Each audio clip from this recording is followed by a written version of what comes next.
اعوذ باللہ من الشیطان اللعین الرجیم بسم اللہ الرحمن الرحیم قال اللہ تبارک و تعالی فی کتابہ المجید وَمِنَ النَّاسِ مَن يَقُولُ آمَنَّا وَبِالْيَوْمِ الْآخِرِ وَمَا هُمْ بِمُؤْمِنِينَ يُخَادِعُونَ اللَّهَ وَالَّذِينَ آمَنُوا وَمَا يَخْدَعُونَ إِلَّا أَنفُسَهُمْ وَمَا يَشْعُرُونَ فِي قُلُوبِهِم مَرَضٌ فَزَادَهُمُ اللَّهُ مرضا وَلَهُمْ عذاب علیم بما كانوا یکذبون۔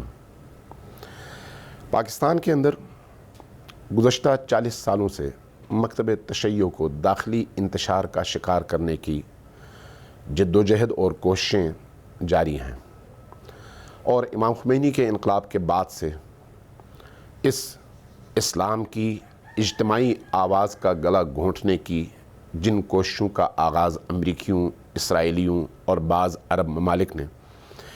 دنیا کے مختلف خطوں میں کیا، اس کا ایک حصہ پاکستان بھی ہے۔ اور پاکستان کے اندر مکتب تشیع کے پیروکاروں کو، امیر المؤمنین کے پیروکاروں کو آپس میں دست بگریباں کرنے کی ایک کوشش اتنے عرصے سے جاری رہی، کبھی عقائد کی جنگ چھیڑ کر، کبھی عزاداری کو موضوع گفتگو بنا کر، کبھی فقاہت کو موضوع گفتگو بنا کر، کبھی سیاسی ایشوز کھڑے کر کے، کبھی پاکستان کے اندر تشیع کی قیادتوں کے مسائل کو ایک دوسرے کے خلاف استعمال کر کے کوشش یہ کی گئی کہ شیعہ کو پاکستان کے اندر کمزور سے کمزور تر کیا جائے۔ یہ وہ لوگ تھے جن کا کبھی بھی رول تشیع پاکستان کے دفاع میں ایک ذرہ برابر بھی نہیں رہا، لیکن پاکستان کی تشیع کو توڑنے میں، عالمی استعمار کی خواہشات کو پورا کرنے میں، MI6 اور CIA کے منصوبوں کو عملی جامہ پہنانے میں ان کا بھرپور رول رہا۔ اور آج یہ مسئلہ اپنے پیک پر پہنچا ہوا ہے، اور میں سمجھتا ہوں کہ اس صورتحال میں خاموش رہنا ایسا ہی ہے جیسے کربلا کے واقعات کے دوران بہت سارے لوگ تماشائی تھے۔ اسرائے کربلا کو کوفہ و شام کے بازاروں میں جب پھرایا جا رہا تھا تو امت کی ایک اکثریت خاموش تماشائی تھی۔ آج بھی یہی صورتحال مجھے نظر آ رہی ہے، اور میں سمجھتا ہوں کہ اس صورتحال میں خاموش رہنا خیانت ہے دین کے ساتھ، خیانت ہے قرآن کے ساتھ، خیانت ہے امیر المؤمنین کے ساتھ، خیانت ہے ولایت ائمہ اہل البیت علیہم السلام کے ساتھ، خیانت ہے خود اللہ تبارک و تعالیٰ کے ساتھ۔ آج اگر ہم نہیں بولیں تو پھر ہم اللہ کی بارگاہ میں جواب دہ ہیں۔ 6 جولائی کو لاہور میں ایک کنونشن کا اعلان کیا گیا ہے، جس کا مقصد حضرت آیت اللہ العظمیٰ خامنائی، حضرت آیت اللہ العظمیٰ سیستانی اور پوری دنیا کے اندر موجود تشیع کی مرجعیت، فقاہت اور اجتہاد کے ادارے کو نشانہ بنانا اور تباہ کرنا ہے، اور نتیجتاً مکتب تشیع کے بھولے بھالے ان لوگوں کو اس سامری جدید سامری کے جال میں پھانسنا ہے، جس کے نتیجے میں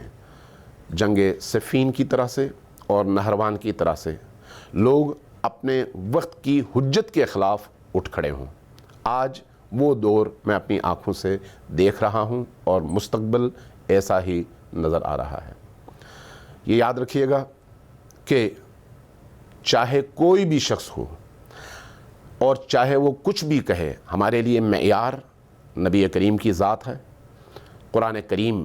کی آیات ہیں، اور امیر المؤمنین اور اولاد امیر المؤمنین میں سے ائمہ ہدیٰ علیہم السلام کے فرامین ہیں۔ ہم نبی کریم صلی اللہ علیہ وآلہ وسلم کی عصمت، رسالت اور نبوت کے قائل اور معتقد ہیں۔ ہم امیر المؤمنین علی ابن ابی طالب علیہ السلام کی امامت، ولایت بلا فصل اور معصومیت کے قائل ہیں۔ ہم اولاد امیر المؤمنین میں سے تمام ائمہ علیہم السلام کی حجیت کے قائل ہیں۔ ہم امام عصر علیہ السلام کے ظہور کے معتقد بھی ہیں اور ان کے انتظار میں بھی ہیں۔ ہم اسلام کے اسی تصور کو مانتے ہیں جس تصور کے تحت ہمارے 12 اماموں میں سے ایک پردے غیب میں ہے اور 11 نے جد و جہد کر کے اپنے زمانے کی طاغوتوں اور طاغوتی طاقتوں سے لڑ کر جد و جہد کر کے اور دین کے اصولوں اور اقدار کا دفاع کرتے ہوئے جام شہادت نوش کیا ہے۔ ہم انہی اصولوں کے قائل ہیں جن کے تحت کربلا رونما ہوئی۔ ہم کربلا کی اس حریت فکر کے قائل ہیں جو لوگوں کو صرف علم اور سیاہ لباس پہننے پر مجبور نہیں کرتا، بلکہ کربلا کی اس بہادری، شجاعت اور استقامت کا علم اٹھا کر ہر دور میں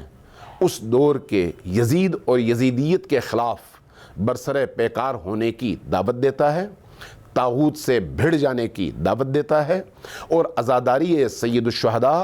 اور شہادت شہدائے کربلا کو اپنے لیے طاقت بنا کر اپنے زمانے کے یزیدوں کے مقابلے میں کربلائیں سجانے کی دعوت دیتا ہے۔ آج کے دور میں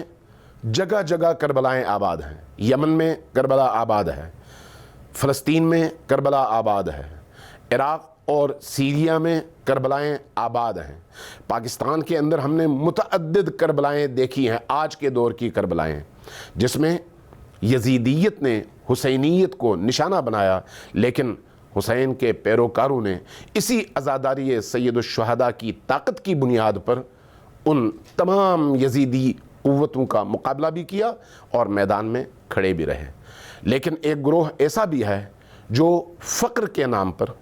جو ولایت کے نام پر، جو عزاداری کے نام پر، جو امیر المؤمنین کی محبت اور مودت کے نام پر امیر المؤمنین کے فرامین اور ان کی سیرت کے خلاف میدان میں کھڑے ہو کر لوگوں کو دین کے لبادے میں چھپ کر دھوکہ دیتا ہے اور لوگوں کے دین پر شب خون مار کر لوگوں سے ان کا اصل دین چھیننے کی کوشش کرتا ہے۔ اس کی ایک کڑی آج 6 جولائی کے اس اجتماع کی صورت میں ہمارے سامنے آ رہی ہے، جس کا انعقاد لاہور میں کیا جا رہا ہے، اور اس میں شریک لوگ یا اس کی میزبانی کرنے والے لوگوں کی اگر آپ تاریخ پڑھیں، ان کے ماضی کو دیکھیں، ان کی وابستگیوں کو دیکھیں، تو اندازہ ہوگا کہ معاشرے کے وہ فتنہ گر لوگ ہیں جن میں نہ کردار ہے، نہ ان کا عقیدہ ہے، ان کے لیے سب کچھ ان کا پیسہ ہے، ان کے مادی مفادات ہیں اور ان کی خواہشات ہیں۔ کس کے خلاف یہ لوگ کھڑے ہوئے ہیں؟ آیت اللہ العظمیٰ امام خامنائی کے خلاف، آیت اللہ العظمیٰ سید علی سیستانی کے خلاف، مجاہد ہیرو سید حسن نصر اللہ کے خلاف، پوری دنیا کے اندر اسرائیل، امریکہ اور تمام طاغوتی طاقتوں کے خلاف برسر پیکار مجاہدین کے خلاف، اس فقاہت اور اجتہاد کے خلاف جس نے طول تاریخ میں مکتب تشیع کا دفاع کر کے پوری دنیا پر یہ ثابت کیا ہے کہ ائمہ ہدیٰ علیہ السلام کی تعلیمات کی حفاظت اسی اجتہاد، فقاہت اور مرجعیت کے سائے میں ممکن ہے۔ ان لوگوں نے کس کو نشانہ بنایا ہے؟ تشیع کی مرکزیت کو۔ کس کو نشانہ بنایا ہے؟ تشیع کی روح کو۔ کس کو نشانہ بنایا ہے؟ عزاداری کی محبت اور ترویج کے نام پر عزاداری کی روح کو اور مرجعیت کو۔ یہ کسی بھی صورت میں کسی بھی آگاہ، بیدار، باضمیر اور مکتب تشیع کی تاریخی حیثیت کو جاننے والے فرد سے چھپی ہوئی بات نہیں ہے کہ یہ ایک ایسا فتنہ ہے جو تشیع کا لباس پہن کر، ولایت کا لباس پہن کر، فقر کا لباس پہن کر شب خون مار رہا ہے، ڈاکہ ڈال رہا ہے تشیع کے عقائد پر۔ آیت اللہ العظمیٰ خامنائی ہوں یا آیت اللہ العظمیٰ سیستانی ہوں، سید حسن نصر اللہ ہوں یا یمن میں برسر پیکار وہ یمنی مجاہدین ہوں، عراق میں برسر پیکار عراقی مجاہدین ہوں، سیریا میں برسر پیکار سیرین مجاہدین ہوں، حضرت زینب سلام اللہ علیہا کے حرم کے دفاع میں اپنی جانیں ہتھیلی پر لے کر کھڑے ہونے والے وہ مجاہد ہوں، داعش، طالبان، النصرہ اور اس جیسی دیگر عالمی دہشت گرد تنظیموں کے مقابلے میں کھڑے وہ مجاہد ہوں جن کی پشت پر یا سید علی خامنئی ہے، یا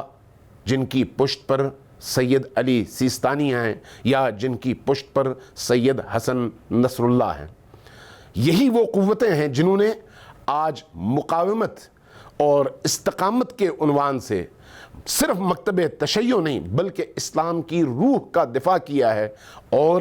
عالمی طاغوتی طاقتوں کو ناکوں چنے چبوانے پر مجبور کر دیا ہے۔ اور اس کے مقابلے میں وہ عناصر جو سراپا نجاستوں سے عبارت ہیں، وہ عناصر جن کے منہ سے ان مشروبات کی بدبو آتی ہے جن کو اللہ نے حرام قرار دیا ہے، جن کا کردار سرتاپا سیاہ ہے، جن کی گفتار سرتاپا دھوکہ ہے، جو قرآن سے مکمل طور پر لابلد ہیں، جن کو قرآنی آیات کے پڑھنے کا بھی ادراک نہیں ہے، جو مکتب تشیع کو اور عزاداری سید الشہداء کو صرف اور صرف اپنی دنیا آباد کرنے اور پیسہ کمانے کا ذریعہ سمجھتے ہیں، جنہوں نے حسینیہ اور امام بارگاہ کو جو حریم حسینی کے دفاع کا مرکز ہے اس کو اپنی خواہشات کے لیے استعمال کرنے کی کوشش کی ہے اور کر رہے ہیں۔ اب ایسے لوگ مرجعیت کے خلاف، ولی فقیہ کے خلاف، علماء کے خلاف، مجاہدین کے خلاف، جبہہ استقامت کے خلاف اور امریکہ دشمنی میں پوری دنیا کے اندر دین کے دفاع کرنے والے، دین کی ناموس کا دفاع کرنے والے اہل جہاد کے خلاف یہ ایک ایسے مرکز میں جمع ہو کر ہرزہ سرائی میں مصروف ہیں اور ارادہ رکھتے ہیں۔ یاد رکھیے گا کہ آیت اللہ العظمیٰ خامنئی آج حق اور باطل کے درمیان وہ لکیر ہیں کہ اگر اس لکیر کو کسی نے کراس کیا تو اس کا مطلب یہ ہے کہ وہ لشکر شام کا سپاہی ہے، امیر المؤمنین کا نہیں ہے۔ آج صورتحال ایسی ہو گئی ہے کہ ہمارے سادہ لوہ لوگ بالکل صفین کے اس میدان کی طرح سے ایسے نعروں کے پیچھے پڑتے نظر آ رہے ہیں جیسے نعرے اس زمانے میں خوارج نے لگائے تھے، لا حکم الا للہ۔ آج کا نعرہ کیا ہے؟ ولایت۔ آج کا نعرہ کیا ہے؟ فقر۔ آج کا نعرہ کیا ہے؟ عزاداری کی حفاظت۔ اور ان نعروں کے سائے میں مرجعیت پر الزامات، جھوٹ، تہمتیں، ولایت اور رہبری پر الزامات، جھوٹ اور تہمتیں اور لوگوں کو گمراہ کرنا، یہ لوگ خود نہیں کر رہے، یہ وہ پیسہ کر رہا ہے جو اس زمانے میں امیر شام کے ہاتھوں لشکر امام علی علیہ السلام کے ان لوگوں کے ہاتھ میں دیا گیا جنہوں نے بعد میں اپنے جتھے الگ کر لیے، اور آج MI6 اور CIA کے ہاتھوں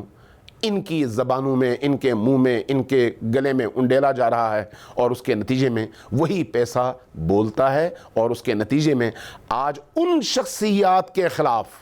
جو آج کی دنیا میں حجت خدا امام عصر علیہ السلام کے ظہور کی راہیں ہموار کرتے ہوئے امت کو شعور دے رہی ہیں، اور آج کے سب سے بڑے فرعون، سب سے بڑے نمرود، سب سے بڑے ابو جہل، سب سے بڑے یزید کے خلاف میدان عمل میں کھڑے ہیں، اور ائمہ ہدی علیہم السلام کی حرمت،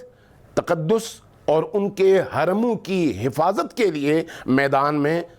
پوری طرح سے فعال ہیں۔ ان کے خلاف وہ لوگ جد و جہد کر رہے ہیں، اجتماع کرنے کی کوشش کر رہے ہیں، ہرزہ سرائی کر رہے ہیں، گندی زبان استعمال کر رہے ہیں، جن کا کوئی حسب و نسب اور بیک گراؤنڈ نہیں ہے، اگر ہے تو آج ان کی وابستگی عیاں ہو کر سامنے آ چکی ہے کہ دین دشمن طاغوتی طاقتوں کے ہاتھوں وہ کھلونا بن کر مکتب تشیع کو اس کی مرکزیت سے جدا کرنے اور اس کی اصل سے جدا کرنے کے در پہ ہیں۔ رہبریت ریڈ لائن ہے، فقاہت اور اجتہاد اور اسی طرح سے مرجعیت ریڈ لائن ہے۔ کربلا کی وہ روحانی تفسیر جو امام حسین علیہ السلام نے اپنی زبان سے فرمایا تھا کہ مثلی لا یبایع مثلہ، مجھ جیسا کبھی بھی اس جیسے کی بیعت نہیں کر سکتا، یہ ہماری ریڈ لائن ہے۔ اس جیسے سے مراد یہی ہے کہ آج کا امریکہ، آج کا اسرائیل، آج کی طاغوتی طاقتیں اس جیسے ہیں، اور آج کے وہ تمام ہیروز جو کربلائے عصر میں حسین کی طرح سے کھڑے ہیں، اس جیسے ہیں جس شخصیت نے یہ جملہ ارشاد فرمایا تھا۔ یہ تسلسل ہے حق اور باطل کی لڑائی کا، یہ تسلسل ہے باطل اور حق کے درمیان معرکہ آرائی کا، ہر زمانے میں رہا ہے اور آج بھی ہے۔ لیکن آگاہ اور بیدار ضمیر لوگوں کی ذمہ داری ہے کہ حق کو بھی پہچانیں اور باطل کو بھی پہچانیں، اور امیر المؤمنین کے فرمان کے مطابق اعرف الحق تعرف اہلہ، جو شخص یا جو گروہ امت اسلامی کو توڑنے اور ان کے درمیان اختلاف پیدا کرنے کی کوشش کرے، مکتب تشیع کو توڑنے اور ان کے درمیان اختلاف پیدا کرنے کی کوشش کرے، مکتب تشیع کو گروہوں میں بانٹ کر دست بگریباں کر کے دشمنی پیدا کرنے کی کوشش کرے، واضح ہے کہ یہ باطل گروہ ہے۔ اور جو مکتب تشیع کی روح کے مطابق ان کو جوڑ کر اپنی مرکزیت سے جوڑنا چاہے، اور مرکزیت سے جوڑنے کی صورت میں آج کے عصر کی طاغوتی طاقتوں کے مقابلے میں انہیں بیداری، شعور اور آگہی دے کر اپنے وقت کے امام کے ظہور کی راہیں ہموار کرنا چاہے، وہ اہل حق ہیں اور ان کو پہچاننا ضروری ہے۔ لہٰذا اس حق اور باطل کے معرکے میں ان آلیہ کاروں کو پہچاننا اور ان کو بے نقاب کرنا اور اس ریڈ لائن کی حفاظت کرنا ضروری ہے، اور ہم سب کا فریضہ بنتا ہے۔ اس حوالے سے علماء ربانی، مراجع تقلید اور رہبریت اور عالمی استعمار کے مقابلے میں کھڑی قوتوں کا دفاع اسی طرح سے ضروری ہے جس طرح سے میدان کربلا میں کھڑے امام اور امام کے سپاہیوں کا دفاع ضروری تھا اور آج بھی ضروری ہے۔ آج بھی یزیدیوں کی کوئی کمی نہیں ہے، چاہے ہمارے اپنے آستینوں میں چھپے ہی کیوں نہ ہوں، اور چاہے انہوں نے لبادہ مسلمانوں کا، تشیع کا اور اس طرح کے خوبصورت نعروں کا ہی کیوں نہ اوڑا ہوا ہو۔ ہمیں فخر ہے کہ ہمارے یہ تمام کے تمام مراجع اعظام ولایت علی کے صرف معتقد نہیں ہیں بلکہ اس کے سب سے بڑے مدافع بھی ہیں۔ ہمیں فخر ہے کہ ہمارے یہ تمام مراجع کرام اور رہبریت عزاداری سید الشہداء کو ہی اپنا سب سے بڑا ہتھیار سمجھتے ہیں۔ ہمیں فخر ہے کہ ائمہ ہدیٰ علیہ السلام کی ولایت، ان کی مودت، ان کی محبت اور ان کی پیروی ہی ہمارے رہبر معظم، ہمارے ہیروز اور ہمارے مراجع تقلید کے ہاتھوں میں سب سے بڑا ہتھیار ہے، اور ان کا وہ فتویٰ ان کا نہیں ہے بلکہ اللہ کا حکم ہے، رسول کا حکم ہے، قرآن کا حکم ہے، چاہے مقابلے میں کوئی بھی آتا ہو۔ آخر میں سورہ بقرہ کی چند آیات کی طرف آپ کی توجہ مبذول کرانا چاہوں گا۔ پڑھیے سورہ بقرہ کی آیت نمبر 8 سے لے کر 12 تک، آپ کو اندازہ ہو جائے گا کہ آج یہ لوگ کون ہیں۔ قرآن کہتا ہے کہ وَمِنَ النَّاسِ، لوگوں میں سے کچھ لوگ ایسے ہیں جو کہتے ہیں آمنا، من یقول آمنا، ہم ایمان لائے ہیں، بِاللَّهِ وَبِالْيَوْمِ الْآخِرِ، اللہ پر بھی اور قیامت پر بھی، وَمَا هُمْ بِمُؤْمِنِينَ، یہ با ایمان نہیں ہیں، کہتے ہیں لیکن ہیں نہیں۔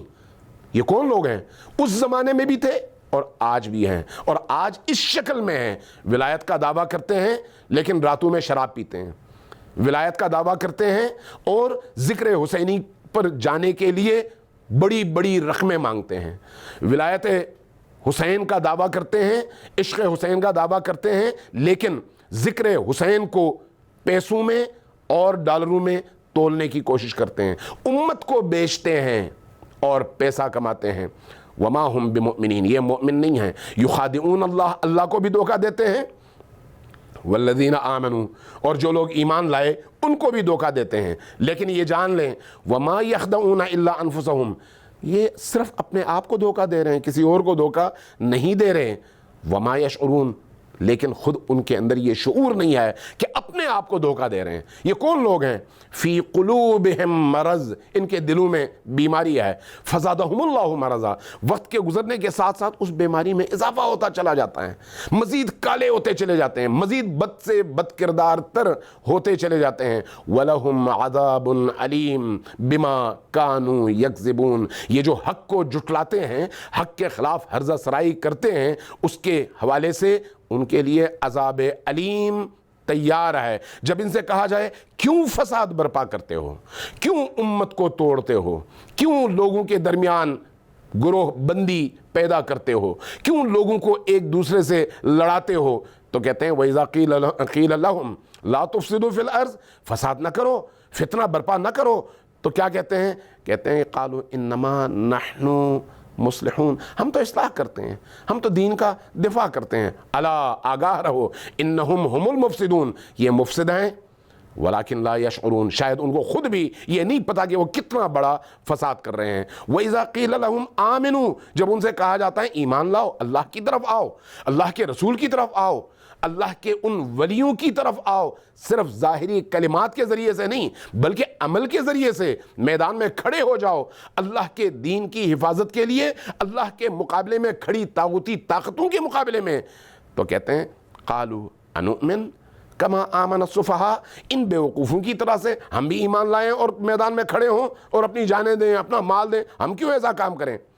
الا انہم ہم السفہاء، یہ خود بیوقوف ہیں، ولیکن لا یعلمون، لیکن شاید ان کو پتہ نہیں ہے. لیکن جب یہ اپنے شیاطین کے ساتھ بیٹھتے ہیں، ابلیسوں کے ساتھ بیٹھتے ہیں، اپنے ہم خیال ابلیسوں اور بدکرداروں کے ساتھ بیٹھتے ہیں، وَإِذَا لَقُوا الَّذِينَ آمَنُوا قَالُوا آمَنَّا وَإِذَا خَلَوْا إِلَىٰ شَيَاطِينِهِمْ قَالُوا إِنَّا مَعَكُمْ إِنَّمَا نَحْنُ مُسْتَهْزِئُونَ، جب اہل ایمان کے ساتھ روبرو ہوتے ہیں تو کہتے ہیں ہم آپ کے ساتھ ہیں،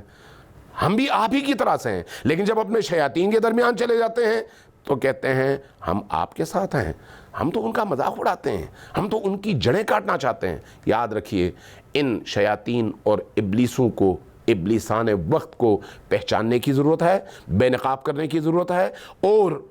مقابلے میں مرجعیت، رہبریت اور آج کے جبہے مقاومت جس نے پوری دنیا کے اندر، پوری تاریخ اسلامی میں وہ کارنامہ انجام دیا ہے کہ جس کے نتیجے میں آج ٹرمپ جیسا ظالم مکار عالمی استعمار کا سرغنہ اپنے تلوے چاٹنے پر مجبور ہے، ذلت کی اتھاہ گہرائیوں میں گر چکا ہے. ان لوگوں کے اہداف کو یہ لوگ پورا کرنے کی کوشش کرتے ہیں. لیکن یاد رکھیے پھونکوں سے یہ چراغ بجھایا نہ جائے گا. جن لوگوں نے گمراہ ہونا ہے شوق سے گمراہ ہوں، جن لوگوں نے ہدایت کا رستہ چھوڑنا ہے شوق سے چھوڑیں. اللہ کا کوئی نقصان نہیں ہے، دین کا کوئی نقصان نہیں ہے، اگر نقصان ہے تو انہی کا ہے. اس لیے شعور پیدا کرنا ہماری ذمہ داری ہے، لوگوں کو آگہی دینا ہماری ذمہ داری ہے، لوگوں کو دشمن کے چہرے سے نقاب الٹ کر بتانا ہماری ذمہ داری ہے. آگے وہ انتخاب کرتے ہیں رستے کا، درست رستے کا، یا نہیں کرتے. انا ہدیناہ السبیل اما شاکرا و اما کفورا، راستہ تمہارے سامنے ہے، چاہے ہدایت کے رستے پر چلو چاہے گمراہی کے رستے پر چلو. والعاقبۃ للمتقین، عاقبت انہی کے لیے ہے جو متقین ہیں، پاکیزہ ہیں اور پاکیزہ کردار کے لوگوں کے ساتھ کھڑے ہیں. والسلام علیکم ورحمۃ اللہ وبرکاتہ.